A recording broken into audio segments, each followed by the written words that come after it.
Presenting Civil Guruji app available in Google Play Store. Download now.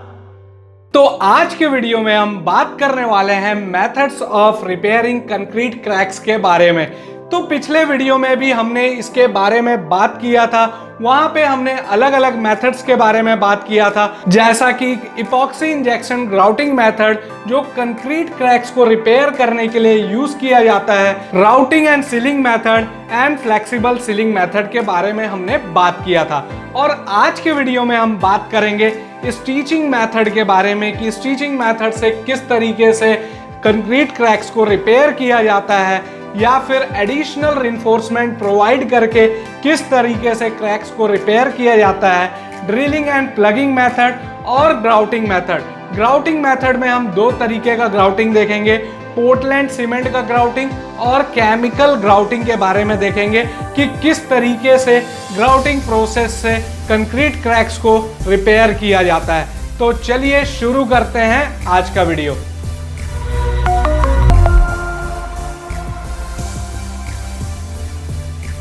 Hello engineers, मैं engineer Vivek Kumar Pandey आप सभी का स्वागत करता हूं आपके पसंदीदा चैनल सिविल गुरुजी में, जहां हम बात करते हैं कंप्लीटली सिविल इंजीनियर्स के ग्रोथ के रिगार्डिंग। तो हम बात करते हैं सबसे पहले स्टिचिंग प्रोसेस के बारे में। स्टिचिंग प्रोसेस भी क्रैक रिपेयरिंग प्रोसेस होता है। इसमें सबसे पहले क्या किया जाता है, तो क्रैक्स के बोथ द साइड हमको क्या करना रहता है, होल ड्रिल करने रहते हैं। होल ड्रिल करने के बाद जैसा कि आप फोटो में देख सकते हैं, यहाँ पे भी क्रैक्स के दोनों साइड होल ड्रिल किया हुआ है। उसके बाद होल्स को आपको क्लीन करना रहेगा और उसके बाद फिर जो स्टिचिंग डॉग यूज किया जाता है स्टिचिंग वर्क के लिए, वो स्टिचिंग डॉग को एंकर करना रहेगा इस होल के अंदर। ये एंकर करने के लिए हमको कौन सा मटेरियल यूज करना है, तो नॉन श्रिंक ग्राउट यूज करना है हमको इस मटेरियल को एंकर करने के लिए, या फिर epoxy resin based on bonding system का यूज करना रहेगा हमको इसको एंकर करने के लिए।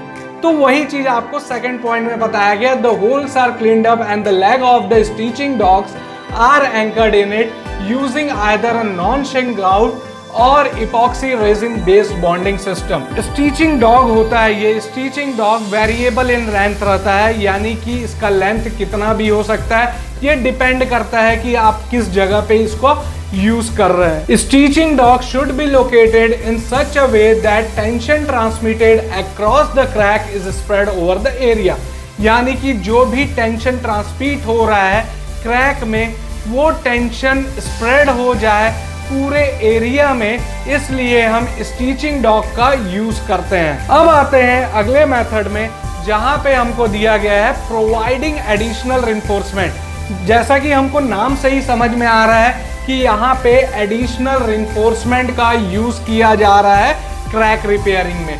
ये मेथड जो होता है मेनली यूज किया जाता है आरसीसी स्ट्रक्चर के रिपेयर में।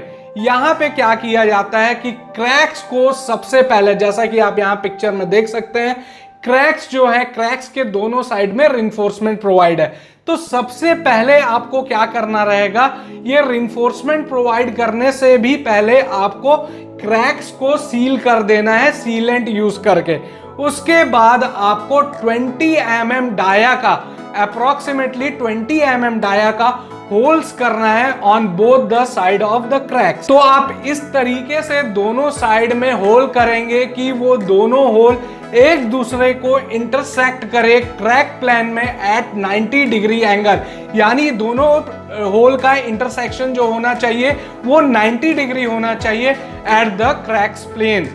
अब इसके बाद क्या किया जाएगा कि इस होल्स में रिइंफोर्समेंट में इपॉक्सी कंपाउंड लगा के इस होल्स में इंसर्ट कर दिया जाएगा, और जो रिइंफोर्समेंट हम यूज करेंगे उसका डाया जो होना चाहिए वो 12 mm या फिर 16 mm डाया का होना चाहिए। और किस लेंथ तक इसको हमको इंसर्ट करना रहता है, तो इसको कम से कम हमको 500 mm तक इंसर्ट करना रहता है on each side of the crack. तो यही चीज आपको आखिरी पॉइंट में बताया गया है, the holes are then filled with the epoxy reinforcement bar of 12 mm और 16 mm, extending at least 500 mm on each side of the crack. तो इस तरीके से एडिशनल रिइंफोर्समेंट प्रोवाइड करके क्रैक्स को रिपेयर किया जाता है। अब अगले मेथड में आते हैं। यहाँ पे बताया गया है ड्रिलिंग एंड प्लगिंग मेथड के बारे में, जो कि कंक्रीट क्रैक रिपेयर में यूज किया जाता है या फिर वॉल्स के भी रिपेयर में इसका यूज किया जाता है। इसमें क्या किया जाता है कि 50 to 75 mm डाया का होल ड्रिल करना रहता है हमको down the length of the crack, यानी कि जहां जहां आपका क्रैक आया है, जैसा कि इस पिक्चर में आप देख सकते हैं यहाँ पे क्रैक आया है। इस क्रैक के लेंथ के अलोंग हमको क्या करना रहेगा, होल ड्रिल करना रहेगा और उसका डाया होना चाहिए 50 to 75 mm। उसके बाद होल को क्लीन करना है और इसमें ग्राउटिंग मटेरियल को डालना रहता है। तो जब भी हम इसमें ग्राउटिंग का फिलिंग किया जाता है तो ये ग्राउट का फिलिंग एज अ ग्राउट की यूज किया जाता है। तो ग्राउट की किस लिए रिस्पॉन्सिबल होता है, तो ये रिस्पॉन्सिबल होता है ट्रांसवर्स मूवमेंट कंक्रीट के प्रिवेंट करने के लिए। The grout key is responsible for preventing the transverse movement of concrete section adjacent to the crack, यानी किसी भी तरीके का ट्रांसवर्स मूवमेंट कंक्रीट में आने नहीं देता है ये ग्राउट की। ग्राउट की का एक और फायदा है कि ये रिड्यूस करता है हैवी वाटर लीकेज को।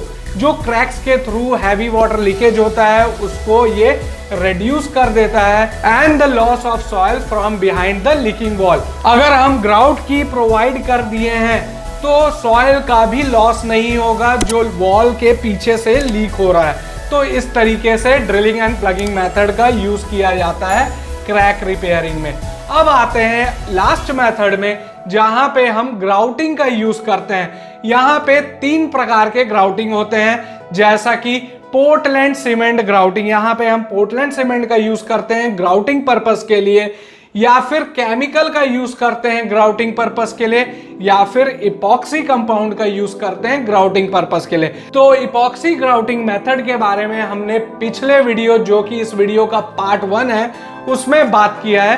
तो वहां पे आप देख सकते हैं इपॉक्सी ग्राउटिंग के बारे में। तो आगे बढ़ते हैं, अलग अलग मेथड्स के बारे में जानते हैं। तो जो सबसे पहला मेथड है पोर्टलैंड सीमेंट ग्राउटिंग। तो ये मेथड जो यूज किया जाता है ये वाइड क्रैक्स को रिपेयर करने के लिए यूज किया जाता है। ये वाइड क्रैक्स अगर ग्रेविटी डैम या फिर थिक कंक्रीट वॉल्स में आ गए हैं तो वहां पे हमको पोर्टलैंड सीमेंट के ग्राउटिंग मेथड का यूज करना रहता है। ये प्रिवेंट करता है वाटर लीकेज को, लेकिन ये किसी भी तरह का बॉन्डिंग प्रोवाइड नहीं करता है क्रैक्स के बीच में। ये प्रिवेंट करता है वाटर लीकेज को और ये किसी भी प्रकार का बॉन्डिंग क्रिएट नहीं करता है क्रैक्स के साथ स्ट्रक्चरली। अब आते हैं इसके प्रोसीजर में कि किस तरीके से पोर्टलैंड सीमेंट ग्राउटिंग के वर्क को करवाया जाता है। तो प्रोसीजर में सबसे पहले हमको क्रैक को क्लियर करना रहता है एयर और वाटर जेटिंग का यूज करके। उसके बाद फिर ग्राउट निपल का इंस्टॉलेशन कराया जाता है एट सुटेबल इंटरवल। उसके बाद फिर seal the crack with sealant. उसके बाद फिर क्या किया जाता है, क्रैक्स को सील कर दिया जाता है। उसके बाद फिर grout the affected area bye Portland cement grout and let it dry. ये भी मेथड सेम उसी तरीके से है जैसा कि हमने इपॉक्सी ग्राउटिंग वाले में देखा था। सबसे पहले क्या किया जाता है, सरफेस को क्लीन किया जाता है। उसके बाद फिर वहां पे ग्राउट निपल को लगाया जाता है और सरफेस को सील कर दिया जाता है और उस ग्राउट निपल के जरिए हमको इंजेक्ट करना रहता है पोर्टलैंड सीमेंट को और उसके बाद फिर हम सीलेंट जो रहता है उसको रिमूव कर देते हैं और ग्राउट को सूखने दिया जाता है। वाटर रिड्यूसर्स भी इसमें ऐड किया जाता है जनरली, अगर सीमेंट और वाटर का मिक्सचर है या फिर सीमेंट सैंड और वाटर का मिक्सचर, यानी दोनों में से किसी भी प्रकार का मिक्सचर है। अगर उसके प्रॉपर्टीज को हमको इम्प्रूव करना है ग्राउटिंग के तो वाटर रिड्यूसर्स भी इसमें ऐड कर देना चाहिए। अब आते हैं केमिकल ग्राउटिंग प्रोसेस में। केमिकल ग्राउटिंग प्रोसेस में जो केमिकल्स यूज होते हैं वो केमिकल है सोडियम सिलिकेट, यूरीथेन और एक्राइल एमाइड। ये मेनली 3 प्रकार के केमिकल यूज किए जाते हैं केमिकल ग्राउटिंग प्रोसेस में। इसमें क्या किया जाता है, 2 या 2 से अधिक केमिकल को मिक्स किया जाता है और एक नया केमिकल बनाया जाता है। और जो नया केमिकल रहता है वो एक जेल के फॉर्म में रहता है या सॉलिड प्रेसिपिटेट या फोम के फॉर्म में रहता है। और ये जो केमिकल ग्राउटिंग का प्रोसेस है ये हम मॉइस्ट कंडीशन में भी एग्जीक्यूट करवा सकते हैं, क्योंकि केमिकल ग्राउटिंग जो मटेरियल यूज होते हैं, केमिकल्स यूज होते हैं, वो रेजिस्ट करते हैं मॉइस्चर को, इसलिए हम इसको मॉइस्चर कंडीशन में भी यूज कर सकते हैं। तो आज के वीडियो में हमने अलग अलग मेथड्स के बारे में बात किया जो कि कंक्रीट क्रैक्स को रिपेयर करने के लिए यूज किए जाते हैं। तो सबसे पहला मेथड स्टिचिंग मेथड के बारे में बात किया, उसके प्रोसीजर के बारे में बात किया कि किस तरीके से इस मेथड को एग्जीक्यूट करवाया जाता है, किस तरीके से एडिशनल रिइंफोर्समेंट प्रोवाइड करके हम क्रैक को रिपेयर कर सकते हैं, ड्रिलिंग एंड प्लगिंग मेथड से किस तरीके से क्रैक रिपेयर किया जाता है, और ग्राउटिंग प्रोसेस का यूज करके जहां पे हम पोर्टलैंड सीमेंट का ग्राउटिंग करते हैं या फिर केमिकल का ग्राउटिंग करते हैं या फिर इपॉक्सी कंपाउंड का यूज करके ग्राउटिंग प्रोसेस को एग्जीक्यूट करवाते हैं जिसमें हम क्रैक का रिपेयरिंग करते हैं। तो इन सारे मेथड्स के बारे में हमने देखा। अगर आपको हमारा वीडियो पसंद आया हो तो लाइक करें, ज्यादा से ज्यादा लोगों को शेयर करें और सब्सक्राइब करना मत भूलिएगा दोस्तों। और आगे की और इंफॉर्मेटिव वीडियोस पाने के लिए बेल आइकन पे क्लिक करें। आप सभी का बहुत बहुत धन्यवाद। तब तक के लिए जय हिंद, जय Bharat. Civil engineers training institute अब पहुंच चुका है आपके अपने शहर भिलाई, नागपुर, भोपाल, लखनऊ, दिल्ली और अब पटना में भी एक खास ऑफर के साथ। पे कीजिए 60% फीस आफ्टर योर प्लेसमेंट। अभी कॉल करिए 9111001234 पर। सीट्स लिमिटेड हैं, जल्दी कीजिए।